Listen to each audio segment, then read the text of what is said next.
Hello everyone, कैसे हैं आप लोग। मैं हूं आर एस धोनी। आप देख रहे हैं धोनीज मैथ सॉल्यूशंस। आज के इस वीडियो में हम लोग जो हमारी सीरीज है केस स्टडी बेस्ड क्वेश्चंस की, उसी को कंटिन्यू करेंगे। ठीक है, तो उसी सीक्वेंस में हम लोग आज जो कंटिन्यू करेंगे वो चैप्टर नंबर आपका 6 है। ठीक है ना, चैप्टर नंबर 6 क्या है आपका, ट्रायंगल्स है। ठीक है ना, एपी वाला हो गया था। अरिथमेटिक प्रोग्रेशन चैप्टर नंबर 5 है। तो चैप्टर नंबर 6 पे जो क्वेश्चन, कुछ केस स्टडी बेस्ड क्वेश्चन को हम आज डिस्कस करेंगे। ठीक है ना, इससे पहले मुझे उम्मीद है आप लोगों ने जो इसकी जो पिछले चैप्टर्स की जो वीडियो बनाई थी वो केस स्टडी बेस्ड क्वेश्चन की, वो आप लोगों ने देख ली होगी। ठीक है, और आपको अच्छा लगा होगा।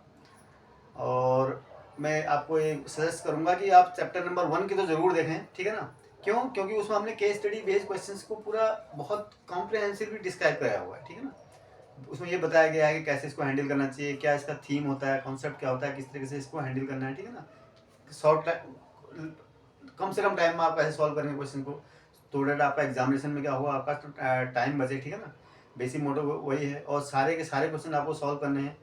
12 मार्क्स का आपका होना है। इंपॉर्टेंट इसलिए है बिकॉज ये 12 मार्क्स का आपका है पूरा केस स्टडी बेस्ड क्वेश्चन का आना है। ठीक है ना, और 12 मार्क्स एक बहुत बड़ा नंबर होता है बोर्ड एग्जाम के लिए। तो आपको कम से कम इसमें बहुत अच्छी खासी प्रैक्टिस करने की ज़रूरत है। ठीक है ना, तो इसी वीडियो शुरू करते हैं।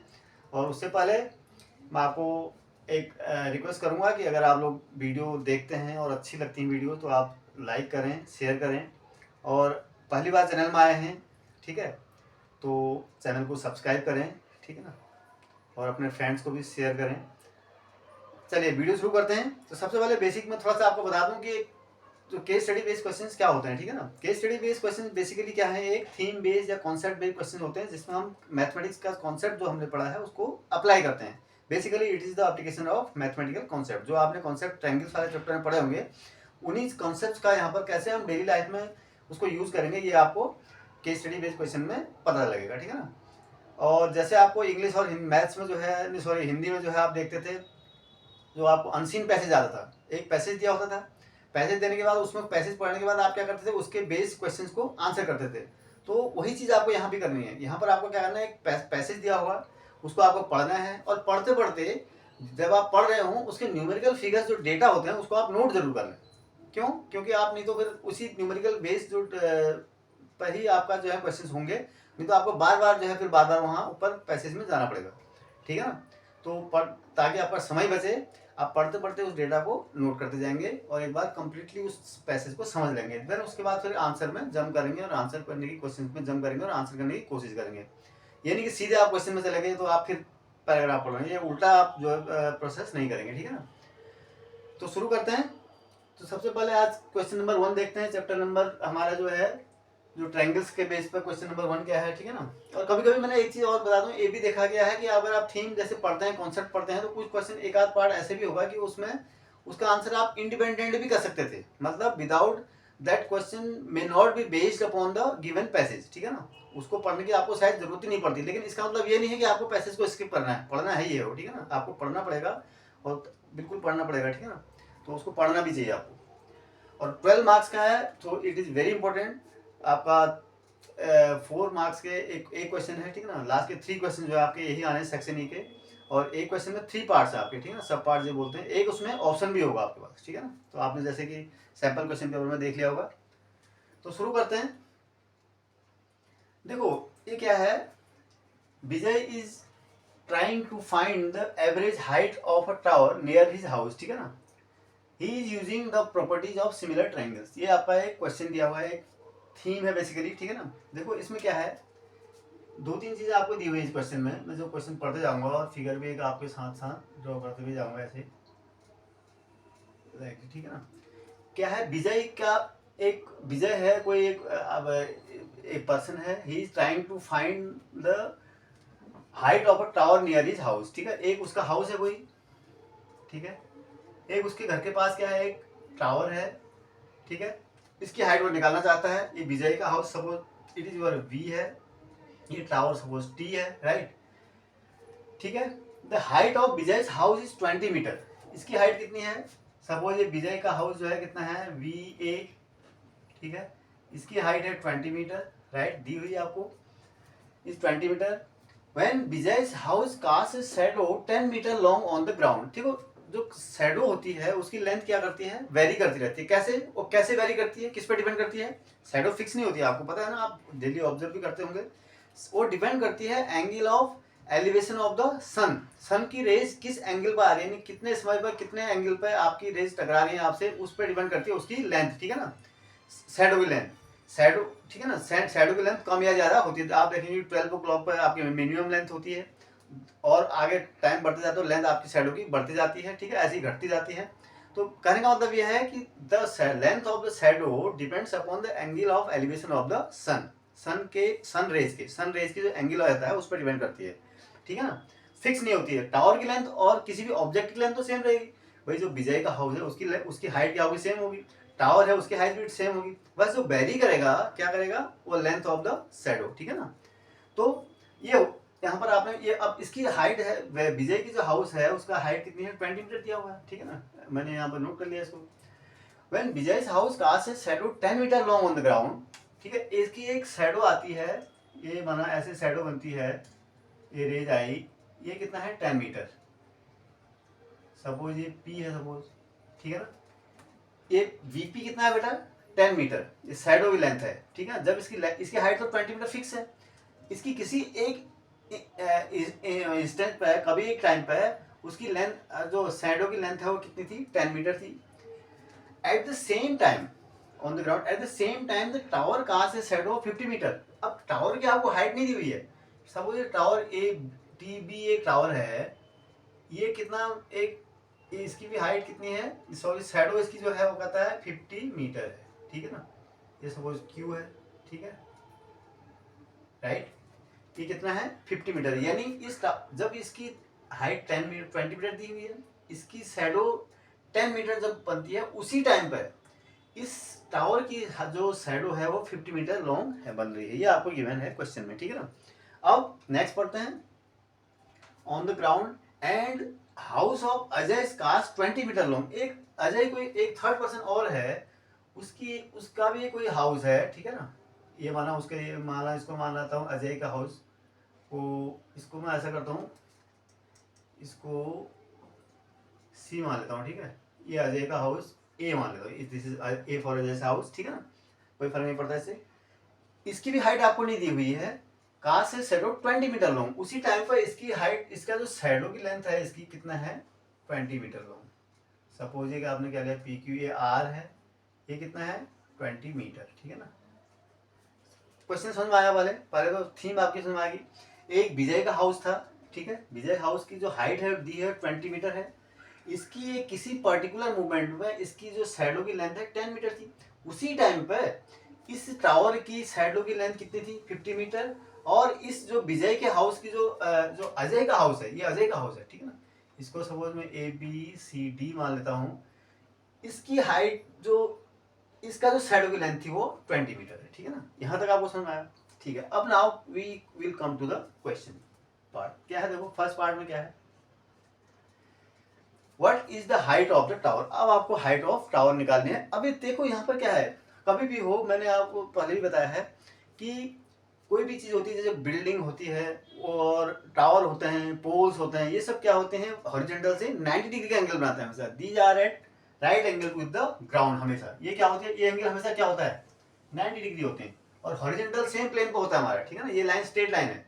तो ये क्या होंगे, ये these triangles are basically similar triangle. Obvious दिख रहा है आपको, these triangles are similar triangles. क्यों, क्योंकि ये 90 डिग्री हो गया, ये 90 सब में एक कॉमन एंगल है।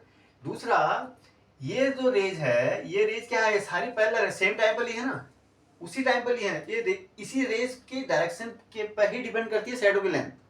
अब एक पर्टिकुलर मूवमेंट पर हमने लिया है सब साथ ही, तो इसका मतलब क्या हो गया, ये एंगल सबके बराबर होंगे, ठीक है ना। ये एंगल या कोई भी एंगल कर सकते हो, this angle, these are all equal, ठीक है ना। ये हॉरिजॉन्टल है, ये भी एंगल इक्वल होंगे, क्या है, ये करस्पॉन्डिंग एंगल है। तो कुल मिला के आप वेरियस और भी आर्गुमेंट लगा सकते हैं, जिससे आप ये प्रूव कर देंगे, ये कहेंगे कि these triangles are basically similar triangles. कौन से ट्रायंगल्स हैं, देखो ट्रायंगल्स क्या हैं, VCP, ये विजय का हाउस है, TBQ और ADR, these three triangles are similar with each other, ठीक है ना। क्या है, ये सिमिलर है एक दूसरे के, ठीक है। अब अगर सिमिलर है तो आप सिमिलर ट्रायंगल्स की प्रॉपर्टी जानते हैं, क्या प्रॉपर्टी होती है कि अगर सिमिलर होते हैं तो उनके साइड्स क्या होते हैं, प्रोपोर्शनल होते हैं। साइड्स क्या होती हैं, प्रोपोर्शनल होती हैं। तो अब आपको निकालनी है हाइट ऑफ द टावर निकालनी है, ये निकालनी है आपको BT। ठीक है, तो देखो सिंस ट्रायंगल क्या हो जाएगा, VPC is similar to triangle किसके, VPC TQRB के, TQB के, ये दिख रहा है आपको ना। सो अगर ऐसा है तो इनके साइड्स क्या होंगे, प्रोपोर्शनल होंगे। प्रोपोर्शनल का मतलब हो गया CV upon VP is equal to क्या होना चाहिए, CB BT। करस्पॉन्डिंग साइड क्या होंगे, BT अपॉन TQ, यही तो होगा। तो दिस इम्प्लाइज, देखो यहाँ पर क्या होगा, CB की लेंथ कितनी दी हुई है आपको, हाइट जो वैल्यू दी है वो 20, VP की लेंथ कितनी है 10, this is equal to BT आपको निकालनी है, हाइट ऑफ द टावर है ना BT, ये निकालना है, और TQ कितना है 50। तो दिस इम्प्लाइज कितना हो गया, 10 से 2 टाइम्स और 2 इंटू T, तो BT is equal to 100 meter answer. यानी हाइट ऑफ द टावर कितना होगी आपकी, height of the tower BT है ना, तो BT इज इक्वल टू कितना आ गया आपका 100 मीटर। तो फर्स्ट का तो पार्ट आपका आंसर आपने निकाल दिया, it is coming out to be 100 meter. Now come to question number 2, ठीक है ना, फर्स्ट तो आपने कर लिया। What will be the length of the shadow of the tower? Second part है, what will be the length of the shadow of the tower when Vijay's house casts a shadow of 12 meter long? ठीक है, विजय का house की अभी तक length वो VP कितनी दी थी 10 मीटर यहाँ पर, लेकिन ये कहता है अगर ऐसा एक नेक्स्ट मोमेंट में हमने ऐसे टाइम पर हमने जब इसका रीडिंग ली, जब इसकी लेंथ शैडो कितनी आ रही है 12 मीटर हो, तो इन that case the length of the shadow of the tower. अब देखो हाइट हमने BT की निकाल दी है, लिखूं मैं यहाँ पर इसको, ये तो 100 मीटर आएगा, ये चेंज नहीं होने वाला, हाइट तो सबकी सेम रहेगी, सिर्फ चेंज होगी तो सिर्फ शैडो चेंज होगी, ठीक है ना। तो अब देखो इसमें क्या है, अगर ये कहता है इन केस अगर इस 10 मीटर के बजाय 12 मीटर होता तब इसकी शैडो की लेंथ कितनी होती, तो फिर भी क्या होता, यही देखो क्या, फिर सेम वही लगाएंगे, CV upon VP is equal to BT upon क्या हो जाएगा TQ। In that case CV कितना है, CV तो भाई 10 ही मीटर आपकी 20 ही मीटर रहेगी, और VP चेंज हो गई आपके यहाँ पर, VP कितना दिया हुआ है, कह रहा है विजय के हाउस की जो शैडो है वो इस बार 10 मीटर के बजाय कितनी है 12 मीटर है, तो 12 रखूंगा मैं यहाँ पर, ठीक है ना। तो VT कितना है, VT तो 100 ही रहेगा हमारा, क्यों, लेंथ ऑफ द पोल थोड़ी ना change, sorry length of the tower change नहीं हो रही, और चेंज क्या होगी, इसकी शैडो चेंज होगी, ठीक है ना। तो क्यों, एंगल ऑफ एलिवेशन सन का चेंज हो गया, इसका मतलब हो गया आपको TQ निकालना है यहाँ पर आप। तो दिस इम्प्लाइज क्या हो जाएगा बेटा, 5 टाइम्स कट जाएगा, TQ is equal to 60 metre.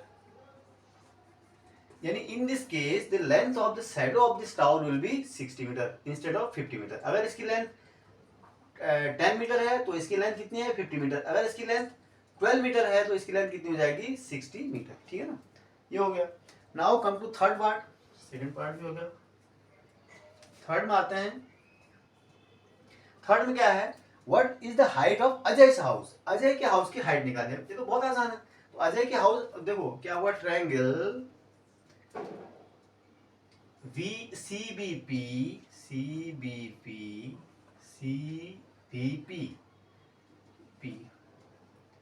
Is similar to triangle, देखो तीनों ट्रायंगल सिमिलर है ना, DAR,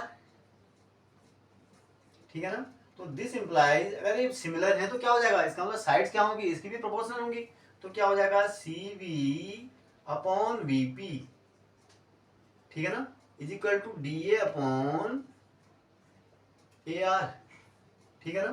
तो रफ द वैल्यू आपको क्या रखनी है, ये कितना है, CV 20 मीटर है, BP कितना है 10 मीटर, ठीक है, is equal to DA, what is the height, DA तो निकालनी है आपको, अपॉन शैडो की लेंथ कितनी है, 20 मीटर आपको दी है, ठीक है ना। तो कितना हो गया 10 2 जा 20, तो this implies DA is equal to 40 meter. DA क्या है आपकी, ये है अजय हाउस की हाइट है, तो so the height of the Ajay house is 40 meter answer, ठीक है ना। तो थर्ड का आंसर आपने निकाल दिया, थर्ड भी हो गया। अब now come to question number, इसका जो और पार्ट है वो आपको निकालना है, ठीक है ना। और पार्ट में क्या है, देखो और पार्ट में कहता है when the tower cast a shadow of 40 meter. अब देखो सिर्फ वेरी किस में हो रहा है, ध्यान देना, अगेन आई एम रिपीटिंग कि वेरिएशन जो होगा सिर्फ शैडो की लेंथ में होगा। इसकी हाइट, इसकी सबकी कांस्टेंट है। इसकी 40 मीटर हो निकाली हमने, इसकी 20 मीटर दी थी, इसकी 100 meter, these are constant. Only things that is changing is the length of the shadows, ठीक है ना। तो when the tower cast a shadow of 40 meter, यानी ये टी क्यू कितना है इस केस में, 40 मीटर है। क्या दिया हुआ है आपको यहाँ पर, T Q is equal to 40 meter, ठीक हो गया। What will be the length of the shadow of Ajay house, Ajay के हाउस की लेंथ की, इसके हाउस की, तो इसकी आपने क्या निकाला, 40 मीटर निकाला, ये 40 मीटर आपने इसकी हाइट निकाली, ठीक है ना। तो इसमें आपको क्या निकालना है, ए आर निकालना है आपको। तो क्या हो गया, सिंस ट्रायंगल, इसमें भी ये ट्रायंगल भी सिमिलर होंगे, कौन से, B T P is similar to triangle क्या, B T P, sorry B T Q not P, BTQ is similar to triangle DAR. DAR, so अगर सिमिलर हैं तो इनके साइड्स क्या होंगे, प्रोपोर्शनल होंगे। तो क्या हो जाएगा, BT अपॉन TQ, ठीक है ना, is equal to DA upon AR, ठीक है ना। तो अजय के हाउस की साइडों की लेंथ मतलब AR निकालनी है आपको, ठीक है, उसकी हाइट तो फिक्स है। तो दिस इम्प्लाइज BT कितना है बेटा, इट इज योर 100 मीटर, ये निकाला है ना आपने, हाइट ऑफ द टावर क्या है, 100 मीटर निकाला। TQ आपको दिया हुआ है 40 मीटर, अगर इसकी साइड की लेंथ 40 मीटर होगी। Now DA is equal to 40 meter, ये भी आपने निकाल दिया। और अब आपको निकालना है क्या, AR, यानी तब इसकी आपको शैडो निकालनी है। दिस इम्प्लाइज क्या हो गया, यहाँ से कैंसिल कर लो, 10 से ये 0 कैंसिल हो गया बेटा, 10 से ये कैंसिल हो गया। तो AR इज इक्वल टू क्या हो गया, AR is equal to 4 into 4 16 meter, this is your answer. मतलब AR मतलब अजय के हाउस की जो लेंथ, इस शैडो की लेंथ है वो कितनी आएगी, 16 मीटर आएगी। जब कब, जब इस टावर की शैडो की लेंथ कितनी है, 40 मीटर, ठीक है ना। तो इस तरीके से आप इसको सॉल्व करेंगे। तो बहुत मुश्किल सवाल नहीं है, लेकिन अच्छा क्वेश्चन भी है साथ में, क्या है ना। एप्लीकेशन देखा आपने कैसा हो रहा है इसका, आप अभी तक क्या पढ़ रहे थे, इसमें 2 ट्रायंगल्स दिए होते थे, आप उसके वैल्यूज को रखते थे, लेकिन आपने यहाँ पर चीज़ों को खुद एनालाइज किया। इस सिमिलर ट्रायंगल्स के कॉन्सेप्ट को आपने डेली लाइफ में अगर ऐसी चीज आपके सामने हो तो कैसे आप उसका अप्लाई करेंगे, ये आपने यहाँ पर देखा। यही इसकी केस बेस्ड स्टडीज की खास बात होती है, ठीक है ना। इसीलिए आपको दिए जाते हैं so that you could apply the mathematical knowledge learn in the chapter, ठीक है ना। जो आपने सीखा उसको डेली लाइफ में यूज कर सकें उसको, यही इसका एप्लीकेशन है, ठीक है ना। तो ये भी हो गया आपका, ठीक है। तो इस तरीके से आप इसको प्रैक्टिस करेंगे। चलिए क्वेश्चन नंबर 2 देखते हैं, ठीक है। क्वेश्चन नंबर कौन किस चीज का, चैप्टर नंबर जो आपको जो ट्रायंगल्स का क्वेश्चन नंबर 2, ठीक है ना। तो फर्स्ट क्वेश्चन आपने देख लिया अच्छी तरीके से। सेकंड क्वेश्चन देखो क्या है, a scale drawing of an object is the same shape as the object but a different size, ठीक है ना। स्केल ड्राइंग आप जानते हैं ना, जैसे क्या होता है, रिड्यूस करना मतलब किसी को, जैसे आप मैप जो ड्रॉ करते हैं जनरली क्या होता है, दो मैप में क्या होता है, स्केल ड्राइंग ही होती है बेसिकली। 2 सिटीज की डिस्टेंस, बाय द वे किसी 2 सिटीज की बीच की डिस्टेंस 100 किलोमीटर है, तो आप पेपर में तो ड्रॉ नहीं कर सकते, आप क्या मान लेते हैं 100 किलोमीटर इक्वल टू 1 सेंटीमीटर। तो एक स्केल होता है ये, ठीक है ना, रिड्यूस करने का तरीका होता है मैप में हम जनरली जो यूज करते हैं, ठीक है। और वो क्या होता है, दो अगर स्केल ड्राइंग करते हैं तो जो शेप्स होती है क्या होती है, सिमिलर होती हैं, ठीक है, उनका साइज ही डिफरेंट होता है और शेप उनका सेम रहता है, ठीक है ना। तो ये कहता है the scale is written as a ratio, ठीक है। तो स्केल जो होता है क्या होता है, वो एज ए रेशियो लिखा जाता है, ठीक है। वो कैसे लिखा था अभी अब बताएंगे आपको। The ratio of the 2 corresponding sides in similar figures is called the scale factor. जो रेशियो होता है उसको हम क्या बोलते हैं, स्केल फैक्टर बोलते हैं, ठीक है ना। रेशियो कैसे अभी बता रहा हूँ, ठीक है ना। रेशियो का क्या मतलब, स्केल फैक्टर क्या है, length in image upon corresponding length in the object. Suppose जो मैंने अभी बताया कि आपकी 100 किलोमीटर को आपने किसने दिखाया, आपने 1 सेंटीमीटर से दिखाया उसको, ठीक है ना। तो रेशियो आपका क्या हो जाएगा, 1 सेंटीमीटर बाई 100 किलोमीटर को आप सेंटीमीटर में कन्वर्ट करेंगे, तो 1/100 इंटू उसको सेंटीमीटर से यानी 10⁵ से और मल्टीप्लाई आप करेंगे, ठीक है ना। तो ये आपका क्या हो जाएगा, this is called scale factor. यानी जो इमेज में जो आपने जो मैप में, मैप जिसको आप बोलते हैं समझो, मॉडल जिसको बोलते हैं, मैप में उस किसी एक साइड की लेंथ डिवाइडेड बाई उस side actual length of that side, ठीक है ना, वो जो रेशियो होगा that is called scale factor, ठीक है।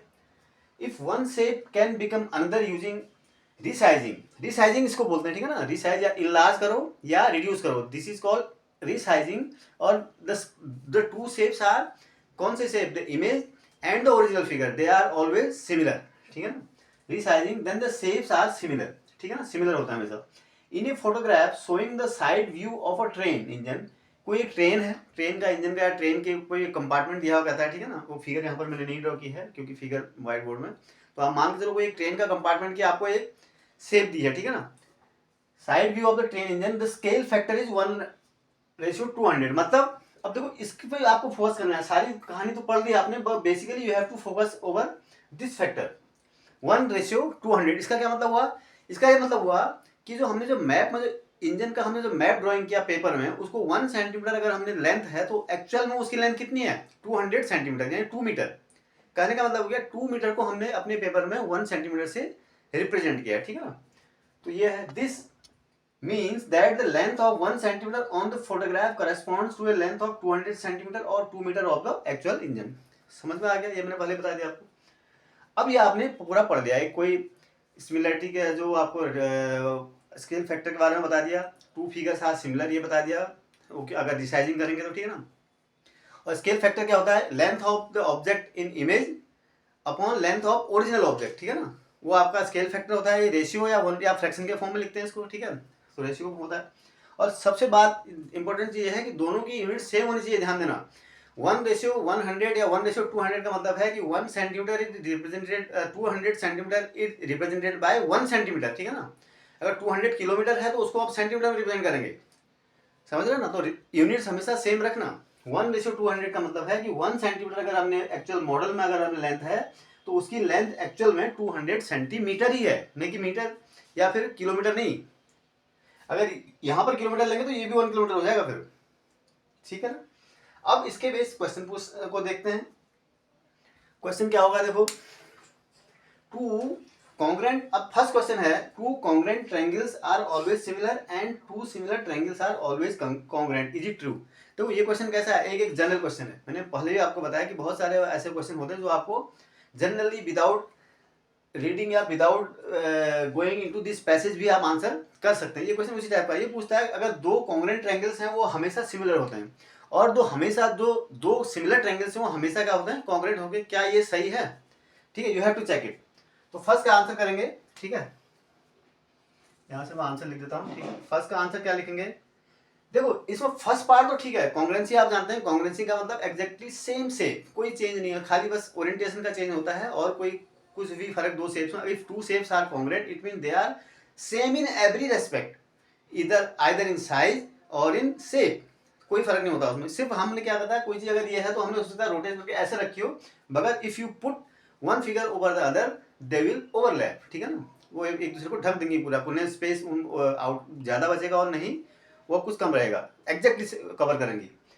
तो ये पहला पॉइंट तो ठीक है कि दो अगर कॉन्ग्रेंट होंगे तो सिमिलर तो होंगे ही होंगे, सिमिलरिटी में तो हमें इतना ही चाहिए ना, सेम साइज होना चाहिए, नहीं सेम शेप होना चाहिए, साइज में कोई फर्क नहीं पड़ता हमारे को सिमिलरिटी में। But the converse is in fact not true, अगर दो शेप सिमिलर हैं तो जरूरी नहीं है कि वो कॉन्ग्रेंट भी होंगे, नहीं वो सेम भी होंगे। क्यों, क्योंकि दो शेप में ऐसे भी होता ना, देखो ये चीजें हैं, ये क्या है, ये तो कॉन्ग्रेंट है तो डेफिनेटली दीज आर सिमिलर भी होंगे, ठीक है। अगर सिमिलरिटी भी है, अगर ये शेप सिमिलर भी हैं, ये ट्रायंगल और रेक्टेंगल सिमिलर तो हैं but they are not congruent, ठीक है ना। सिमिलरिटी कैसे है, अगर सपोज ये एंगल के बराबर है, ये एंगल के बराबर है, तो definitely these two triangles are क्या हो जाएंगे, फिर सिमिलर हो जाएंगे। बट शेप इनका तो सेम है, साइज सेम नहीं है ना, इसकी लेंथ कुछ और है, इसकी कुछ और है, तो these two triangles are similar but not congruent, it means the second part is not correct। तो क्या कर सकते हैं आप, नो, तो you will write the answer as, क्या लिखेंगे, नो, ठीक है। is it true लिखा तो आपको सिंपली लिखना है नो, ठीक है। सेकंड पार्ट में आते हैं, क्यों नो ये मैंने आपको बता दिया, ठीक है ना। Now come to second question, ठीक है ना। सेकंड क्वेश्चन यहाँ लिखा देखो, if the length of the model of the train, जो ट्रेन की हमने बात की थी यहाँ पर जो आपको पैसेज में दिया था, उसमें जो लेंथ मॉडल की लेंथ है, देखो टू सिमिलर मैंने बताया था, इमेज यानी और जो ओरिजिनल फिगर, अगर उसको हमें मॉडल बना रखा है, रिडक्शन कर रखा है, तो वो सेम सिमिलर होंगी। तो length of the model of the train is कितना है, 11 centimetre. Find the actual length of the train, actual length. अब इसका रेशियो क्या है, अगर देखो रेशियो हमको दिया हुआ है, रेशियो हमारे पास बहुत इंपॉर्टेंट फैक्टर है, सॉरी स्केल फैक्टर, ठीक है ना। ये एक स्केल फैक्टर दिया है, मीन्स अगर मॉडल की लेंथ 1 सेंटीमीटर है तो एक्चुअल लेंथ कितनी है उस ट्रेन की 200 metre.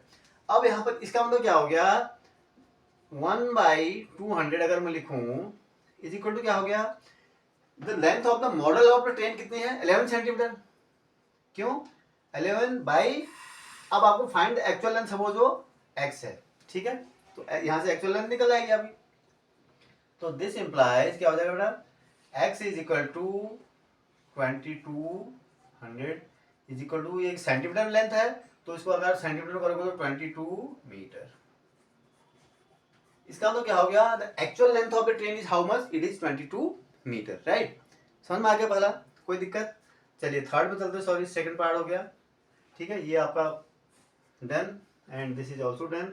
Now come to third part, what will be the width of the door, ठीक है, कोई एक डोर है उस ट्रेन का, मान लेते हैं आप, उसकी विड्थ जो है, if it's width in the photograph is this 0.35, यानी फोटोग्राफ में आपको विड्थ दे रखी है इसकी 11 से 0.35 सेंटीमीटर, तो इसकी एक्चुअल विड्थ बतानी, कोई डोर है मान लो आप, ठीक है, कोई डोर मतलब उस ट्रेन का ही डोर मान लो, एक ऐसा डोर दिया हुआ है जिसके हमने जो फोटोग्राफ में मॉडल में जो दिया है, जिसका जो मॉडल हमने 1:2000 स्केल फैक्टर है, 200 स्केल फैक्टर जिसका है, उसको ड्रॉ ये स्केल लेके ड्रॉ किया, तो उसमें जो डोर की विड्थ है वो कितनी आ रही है 0.35 सेंटीमीटर। तो अगेन यहाँ पर क्या करूंगा, सेम प्रोसीजर 1 बाई, यानी लेंथ अगर मॉडल में 1 सेंटीमीटर है तो एक्चुअल लेंथ 200 सेंटीमीटर है। अगर मॉडल में लेंथ जीरो विड्थ आपकी 0.35 सेंटीमीटर है तो मॉडल में सपोज y है, मुझे नहीं मालूम, ठीक है, तो y I have to find the calculate the value of y, तो y कैलकुलेट करो आप। This implies y is equal to क्या हो गया बेटा, इसको करोगे आप 70, ठीक है ना, 70 क्या हो जाएगा centimetre, this is your answer, ठीक है, 70 सेंटीमीटर हो गया। तो इसका मतलब विड्थ ऑफ द डोर जिसकी विड्थ मॉडल में 0.35 सेंटीमीटर थी, उसकी एक्चुअल विड्थ कितनी है 70 सेंटीमीटर, राइट, कोई दिक्कत। चलिए नेक्स्ट में चलते हैं, थर्ड पार्ट हो गया। नाउ कम टू और पार्ट। और पार्ट में क्या, देखो find the length of A be in the given figure. एक यहाँ पर ट्रायंगल बनाया, देखो this is irrespective of, again irrespective of this passage, ठीक है ना, सिमिलरिटी का कॉन्सेप्ट जरूर है, आप लगाएंगे इसमें सिमिलरिटी का कॉन्सेप्ट ही, बट इस पैसेज से इसका कोई डिपेंडेंसी नहीं है। लेकिन इसका मतलब ये नहीं कि आपको पैसेज नहीं पढ़ना चाहता, आपको बिल्कुल definitely you have to first of all read the passage carefully and note down the numerical values, जो भी इन्फॉर्मेशन आपको दी उसको नोट कर लीजिए, उसके बाद फिर क्वेश्चन में जंप करना है आपको, ठीक है ना। तो थर्ड क्वेश्चन या और पार्ट इसका देखते हैं, find the length of A be in the given figure. देखो इसमें क्या है, ये इसके पैरेलल है, ठीक है ना, इसको ये यहाँ पर ये 90 डिग्री है और ये भी 90 डिग्री है, ठीक है, ये आप इसमें गिवन है। अब देखो ट्रायंगल, इसमें क्या है, दीज ट्रायंगल्स आर सिमिलर, क्यों सिमिलर क्यों होंगे, ये 90 डिग्री है 90 डिग्री है, ठीक है ना, इसका, और ये क्या है, ये एंगल क्या है, कॉमन है दोनों। देखो triangle A B C and triangle ADE are similar. Similar क्यों है, साफ साफ दिख रहा है आपको, देखो दो एंगल सेम है ना, एक ABC में देखो angle B equal to angle D, और एंगल A दोनों के लिए कॉमन है, तो थर्ड एंगल तो अपने आप ही फिर बराबर हो जाएगा। इसका मतलब क्या है, दीज ट्रायंगल्स आर सिमिलर तो हैं, इतना बहुत आसान है, कोई इसमें आर्गुमेंट देने की जरूरत नहीं है आपको, ठीक है ना। Now come to the point कि हमें जो निकालना क्या है, x निकालना है। If these triangles are similar then their side should be proportional. भाई ट्रायंगल सिमिलर है तो हम सीधे हम ये कहते हैं उनके साइड्स, करस्पॉन्डिंग साइड्स क्या होती हैं, प्रोपोर्शनल होती हैं। मतलब इसका क्या मतलब हुआ कि AB upon BC is equal to AD upon DE, भाई यही तो मतलब हुआ। This implies AB is how much, AB is equal to x, BC is how much, BC, AB upon BC is 3, this is equal to AD is x plus 4, this is your x plus 4 divided by DE, it is your 6, x निकालनी है आपको basically. देखो यहाँ पर देखो ध्यान से, तो क्या हो जाएगा 3 2 जा 6 काट दो, ठीक है ना, जहाँ तक कैंसिल हो रहा है, तो 2x क्रॉस मल्टीप्लाई करेंगे तो क्या हो जाएगा 2x is equal to x plus 4, this implies x is equal to 4। तो दिस हैंस क्या निकालनी थी, x क्या थी आपको, हैंस ए बी, एक्स ही तो ए बी है, is equal to 4 centimetre. This is your answer. ठीक है ना। तो इस तरीके से क्वेश्चंस को आप करेंगे और ये बहुत आसान से क्वेश्चन होते हैं। बस आपको क्या होता है, थोड़ा बहुत सोचना पड़ता है, थोड़ा बहुत आपको प्रैक्टिकली सोचना पड़ता है, अप्लाई करनी पड़ती है चीज़ें। डायरेक्टली ट्रायंगल बने हों और सीधे आपको ट्रायंगल का सिमिलरिटी की कंडीशन लगानी हो, बजाय इसके you have to think, you have to make the diagrams. ठीक है ना। तो पैराग्राफ को सोच के, बिकॉज एप्लीकेशन है ना ये, केस बेस्ड स्टडीज क्या है, these are just applications of the concept which you have learn in the classroom in the theoretical part. उसको आप डेली लाइफ में कैसे यूज करेंगे वो यहाँ पर वही एक क्वेश्चन इसमें पूछे जाते हैं। और 4 मार्क्स का आपका आना है एक क्वेश्चन इसमें से। ठीक है ना। तो 4 3 12 मार्क्स का ओवरऑल आपके बोर्ड में आना है। तो these questions are really very important.